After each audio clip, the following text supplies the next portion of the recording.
काट ले तो बच्चे की आंख की रोशनी चली जाती थी।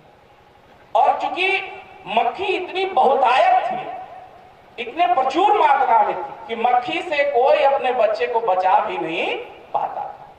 लेकिन होता क्या था, जब मक्खी 4 महीने के अंदर बच्चे को काटती थी, 6 महीने के बाद बच्चा कॉन्शियस होता था, वो मतलब थोड़ा सा जागरूक होता था, चीजों को बोलने लफ्ज को सीखता था, तो वो अंधा ही बड़ा हो जाता था। और उस पूरे गांव की सर 2000 की आबादी अंधी की अंधी थी।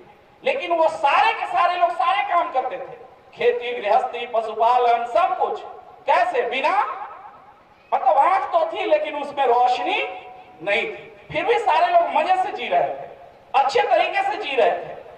और ये सदियों से चलते आ रहा था। बिना आंख के ही लोग थे, क्योंकि 4 महीने के अंदर में वो मक्खी काट लेती थी, वो बहुत ज्यादा बहुतायत मात्रा में थी। किसी तरीके यह बात शहर में गई, और शहर में जो साइंटिस्ट होते हैं, डॉक्टर्स होते हैं, जो जीवों पे रिसर्च करते हैं, जो दवाइयां बनाते हैं, उसी में एक रिसर्चर लड़का था।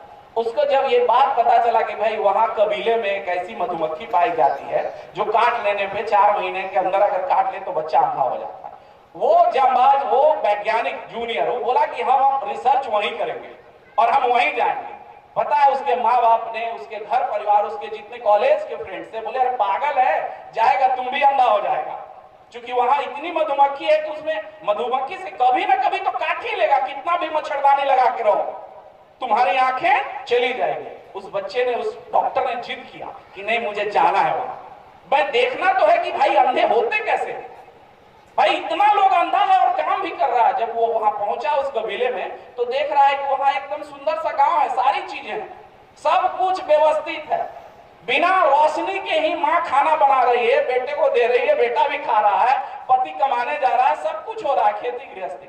ये आंख वाला बंदा गया, जाके चौंक गया, भाई ये कैसे हो सकता है?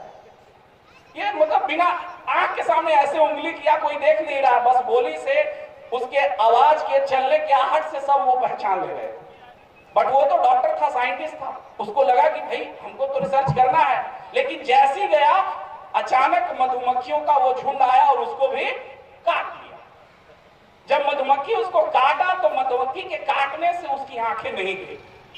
तब एक निष्कर्ष पे निकला, ओ इसका मतलब मधुमक्खी, वो जो मक्खियां काटती हैं उसका एक एरा है, टाइम पीरियड है। 4 महीने के शिशु को काटेगी तो उसकी आंखें चली जाएंगी। 4 महीने के बाद अगर काटते, रिसर्च में पाया कि 4 महीने से बाद अगर बच्चे को जीवित बचा लिया जाए तो उसकी आंखें रह जाएंगी। तो एक निष्कर्ष पे तो वो निकल गया और उसका हिम्मत अब थोड़ा बढ़ गया। वो सोचा कि मैं किसी तरीके से यहाँ के बच्चों को 4 महीना कोई ऐसा पिंजरा, ऐसा मच्छरदानी बना दूं जिससे बच्चा बच जाए और उसकी आंखें न जाए, रोशनी न जाए। लाख प्रयत्न करने के बाद भी चूंकि वहां का जो आबादी था, वहां का जो माँ थी लालल पा, वो कुछ न कुछ मिस्टेक कर देती थी कि मक्खी उसको काट लेती और बच्चा अंधा हो जाता। लेकिन फिर भी उनके गांव में रहन सहन में कोई परिवर्तन नहीं होता। ऐसा नहीं कि बिना आंख के वो खा नहीं पाते, चल नहीं पाते, काम नहीं कर पाते, सब ऐसी चीज करते थे। और इस बात से वैज्ञानिक भी आश्चर्यचकित था कि ये बताओ बुड़बक बिना आंखें के सब काम कर रहा है। फिर उसको धीरे धीरे बताना शुरू किया कि भाई आंख होता है, ऐसी दुनिया है, ऐसे लोग हैं। वहां के लोग बोले अच्छा ऐसा होता है। उसने बताया हवाई जहाज होता है, ट्रेन होता है, प्लेन होता है। लोग ने कभी देखा ही नहीं, बस महसूस किया अच्छा होता होगा, हम लोग तो जानते भी नहीं है। अब जाकर 2 साल, 4 साल, 5 साल, 10 साल जब वो रिसर्च करते रह गया मक्खियों पे, तो उस गांव की एक सुंदर सी लड़की थी, युवती, उससे उसको प्रेम हो गया। उस लड़के को, उस डॉक्टर को जब उसको प्रेम हो गया तो भाई बात शादी तक पहुंचेगी। तो उसने एक प्रस्ताव रखा भाई लड़की से कि भाई मैं तुमको जो है प्रेम करता हूं और मैं तुमसे शादी करना चाहता हूं। बोला तुम घर बार सब छोड़ के, बोला अरे अब तो यही मेरा जीवन हो गया, जब तक इन मक्खियों पे रिसर्च न कर लूं तब तक जाऊंगा कहां, अब मर जाऊंगा तब भी पहले इन मक्खियों को मैं नहीं छोड़ूंगा, इसकी दवाई तो बना लूं ताकि यहाँ के बच्चे अंधे न हो। फिर बोला ठीक है तो भाई मेरे पिताजी से बात करो। उन्होंने अपने पिताजी से कहा कि भाई वो जो डॉक्टर आया है गांव में पिछले 5-7 साल से, जो हम लोगों की आंख के प्रति चिंतित है, रोशनी के प्रति, वो हमसे प्यार करता है, पिताजी शादी करना चाहता है। लड़की के पिता ने कहा कि भाई तब तो ये हम थोड़ी राय देंगे, हमारा तो कबीला है, सरदार के पास चलना हमारे जात बिरादरी का तो है नहीं, तो शादी उसके साथ तुम्हारी होगी कि नहीं होगी तो सरदार तय करेगा ना। तो कबीले के सरदार के पास प्रस्ताव गया, कबीला का सरदार देखा, क्योंकि इतने दिनों में 10 सालों में अपने कर्म के बदौलत कबीले के सारे मां बहन पिता बूढ़े बुजुर्ग सबका वो दिल लड़का जीत लिया था डॉक्टर अपनी सेवा से। किसी को सर्दी खांसी बुखार कोई बीमारी हो, आंख के रोशनी के अलावा पट से ट्रीटमेंट करता, सारे लोग का वो दिल अजीज हो चुका था डॉक्टर। अब कोई उसको छोड़ना भी नहीं चाह रहा था, लेकिन भाई अपने जात बिरादरी का तो था नहीं। बात यह भी है कि जात बिरादरी का नहीं है, छोड़ना नहीं चाह रहे थे। फिर कबीले के सरदार ने कहा कि देखो सब बात तो सही है, लड़का तो बहुत अच्छा है, और हमारे गांव में जब से आया है तब से सोचो क्या नहीं दिया हम लोगों को, से शादी तो होगी, लेकिन एक प्रॉब्लम है, एक समस्या है। हम ये जो कबीला वाले हैं, हम सबकी आंखें नहीं है और उसकी आंखें हैं, तो या तो उसके जैसा हम लोग बन जाए या उसको अपने जैसा बना ले। मां बहन सुन रहे हैं ना, आपको समझ में आ रही है बातें। तो कबीले के सरदार ने यह फरमान जारी किया कि देखो तुम अपनी बेटी की शादी उसको कर दो, लेकिन उसको लड़के को कह दो कि कल सभा बुलाकर इस तरीके से, और शादी के उपलक्ष्य में छेका पेशगी होता है ना, उसकी दोनों आंखें फोड़ दी जाएंगी। अब उस लड़के को बताया गया कि भाई तुम्हारी आंखें हैं, ये हमारे और तुम्हारे रिश्ते के बीच में दरार पैदा कर रही है, क्योंकि हम लोग सब बिना आंख वाले हैं और तुम आंख वाले हो, बहुत सी चीजों को देख लेते हो, तो इसलिए क्या किया कि तुम्हारा कल आंख फोड़ा जाएगा और उसके बाद हमारी बेटी से तुम्हारी शादी हो जाएगी। वो डॉक्टर बड़ा चिंतित, करे ये कहां माया जाल में फंस गए यार, अभी प्रेम करें कि छोड़ के भाग जाए। उसने क्या किया, रात भर उसको नींद नहीं आई, वो रात भर सोचता रहा कल तो यार हमारा ये आंख फोड़ देगा, और तब जाके उसकी मतलब एक तरह बात समझ रहे, दिल उसका धक्कर धक्कर धक्कर धक्कर कर रहा था। कभी कभी उसके मोह माया भी आ जा रहे थे, मतलब कहीं ना कहीं पैशन जाग रहा था। फिर उसका ये दिमाग कह रहा था यार मर ही जाएंगे तो खाक मक्खी पे इलाज करेंगे, जब आंखें हमारी रह जाएगी तो मक्खी का इलाज, मक्खी पे रिसर्च किस पे करेंगे।